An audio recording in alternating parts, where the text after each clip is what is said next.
And joining me now is Governor Greg Abbott to talk about the new restrictions. Governor, I know it's been a long day. We appreciate you being with us. My pleasure. Thank you.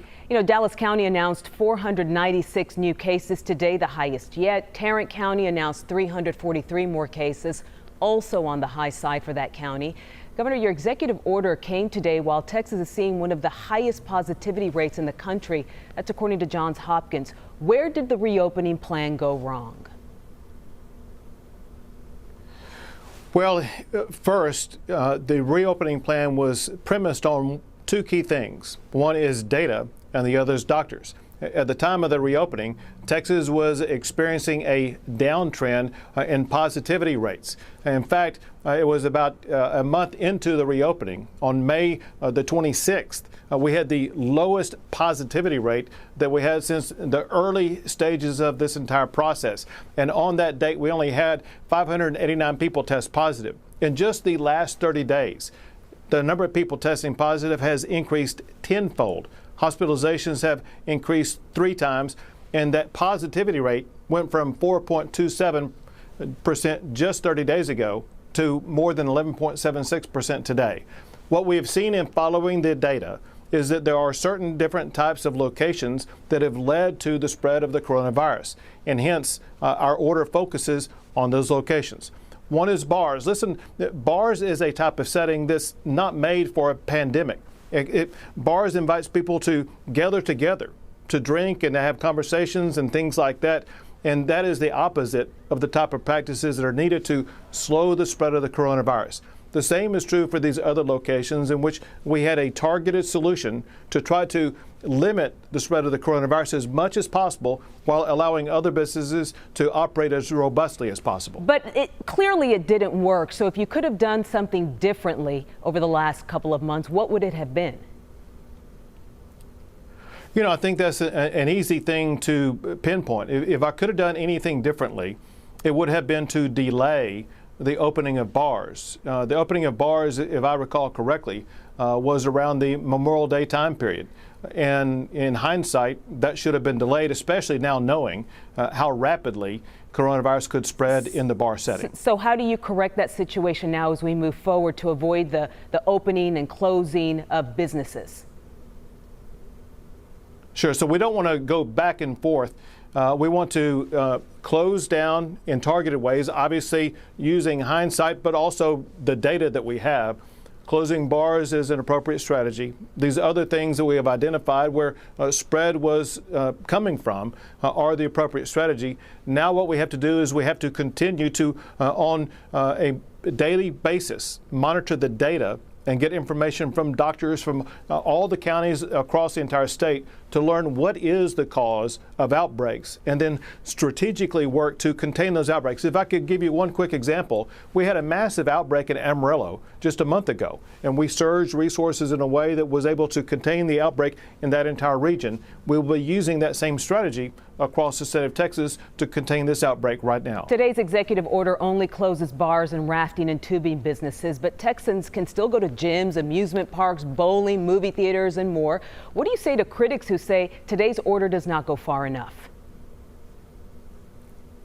So again, today's order was based upon the data and confirmed input that we had from doctors, whether it be the doctors who work with me or doctors who are the public health authorities at the local level.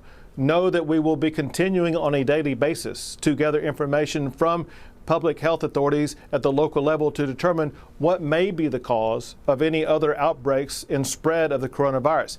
If we are able to identify other causes of outbreaks, we may have to take action to curtail those activities also. Last month, we saw Shelley Luther, a Dallas salon owner, blatantly defy the guidelines you put in place and reopen her business. She was celebrated. Even you defended her. She raised hundreds of thousands of dollars in her effort. Well, we spoke to Shelley Luther earlier today, Governor. She's against this new order and plans to work with bar owners to protest it, even if it means keeping their doors open. What will you do to force bar owners to follow the rules when Shelley Luther didn't have to? Well, first, I can empathize with the frustration. Anybody who has a business who needs to earn a living from that business has to be incredibly frustrated. But we also need to make sure that these businesses operate in ways to ensure that they don't spread the coronavirus. With regard to bars in particular, the situation they are in is they receive the alcohol they sell from distributors, and distributors will not distribute alcohol to bars that are not authorized to be selling alcohol. Okay, and how about this one here? The mayor of Colleyville has refused to follow Tarrant County's new mask order, but he told us today if you make it a requirement, he would follow it, which would keep the citizens of Colleyville safer. Why not mandate masks statewide for the safety of your citizens? No different than, say, seatbelt laws. Sure. So we considered a statewide mask order, and we wanted to make sure that whatever order that we take is based upon data as well as the information that we're getting from doctors in a particular area.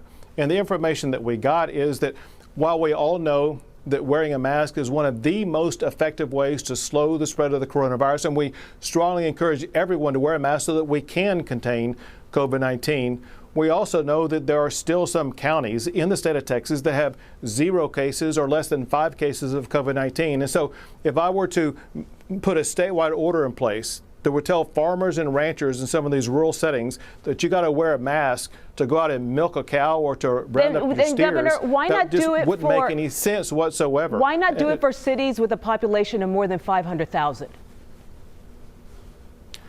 So again, we don't look at it on the population basis. We look at where the outbreak basis is. If you look at the strategies in place right now, the way this is done is now more than 60% of the population in the state of Texas is under a mandatory mask order.